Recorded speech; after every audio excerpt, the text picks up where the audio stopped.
Angelinos are happy to pay for public transport but loath to use it. While LA's lovely new trains have not lessened the time spent stuck in traffic. The Expo Line, a railway which connects the city of Santa Monica to downtown Los Angeles, is a marvel. For decades, Angelinos traveling to and from the beach had to sit in traffic on Interstate 10 since 2012 when the line opened, repurposing a long closed Pacific Electric rail line. They have been able to catch a sleek train instead. On board, Josh, clutching a smart yellow bicycle, says that thanks to the line, he has managed to avoid buying a car since moving back to the city from New York 3 years ago. Instead, he commutes by bike and train to his tech firm office each day. Such stories delight urbanists who want to make LA less dependent on the car.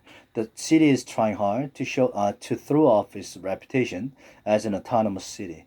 In 2016, 71% of the voters in Los Angeles County approved the Measure M, a ballot initiative which imposed a sales tax to fund public transport.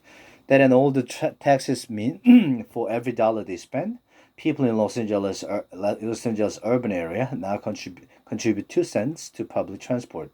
Several new rail lines are planned. Last year, the mayor of the city of Los Angeles, Eric Garcetti, announced that he wants to reduce the number of car trips there by half over the next 30 years.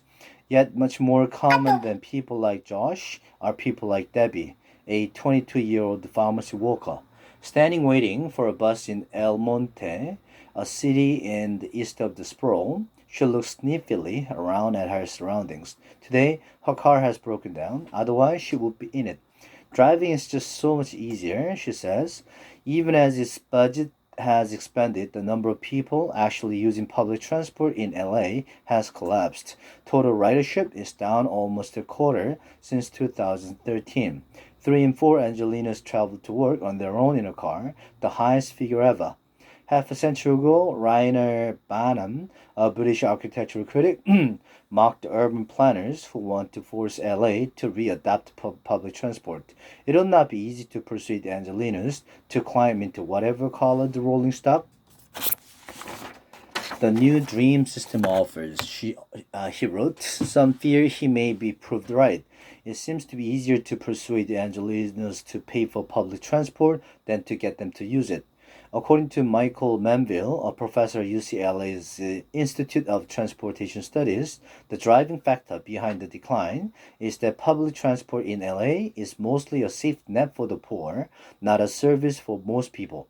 In a typical year, the average person in Southern California takes 36 bus or train trips, but most people take none at all. And in recent years, as subprime credit has proliferated and wages have risen, poor people in the city have acquired cars.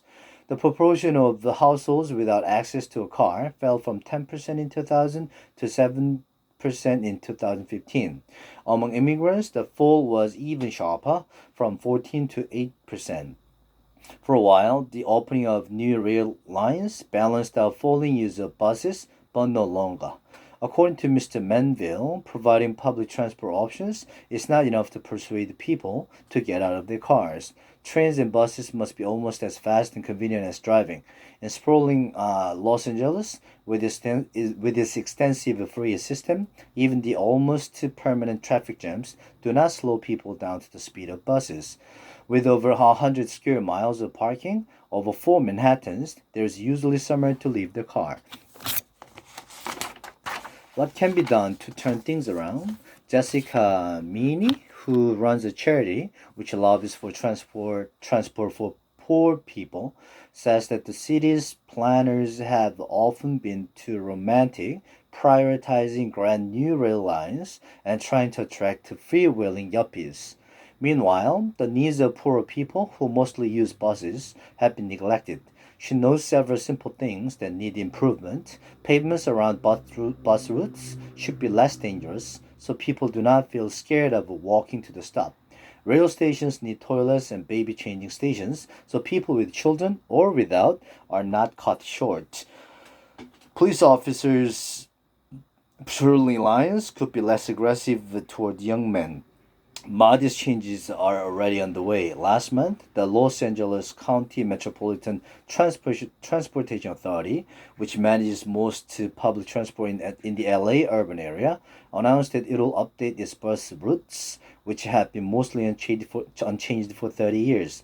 Joshua Shank, the agency's chief innovation officer, explains how a study of people's traveling habits found that uh,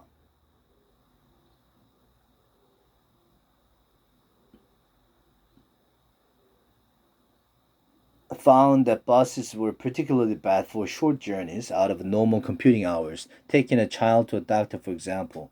Make those easier, and some two car families might drop one. Yet such tweaks will probably not be enough to lessen LA's legendary traffic jams. And as traffic worsens, it creates a downward spiral. As buses slow down even more and people switch to car. Mr. Shank says the city will eventually need some sort of congestion pricing. The roads will never accommodate the demand as long as the price is zero, he says. A pilot is already being planned that will be controversial, however. Even removing a single lane of traffic to create a dedicated bus lane can cause a storm of anger. For other American cities, or at least those which look a little like LA, all this ought to be worrying. Among the fastest growing parts of America are Sunbelt cities such as Houston's, Atlanta, and Phoenix. Such places also tend to have liberal leaders who want to move away from space hogging polluting cars.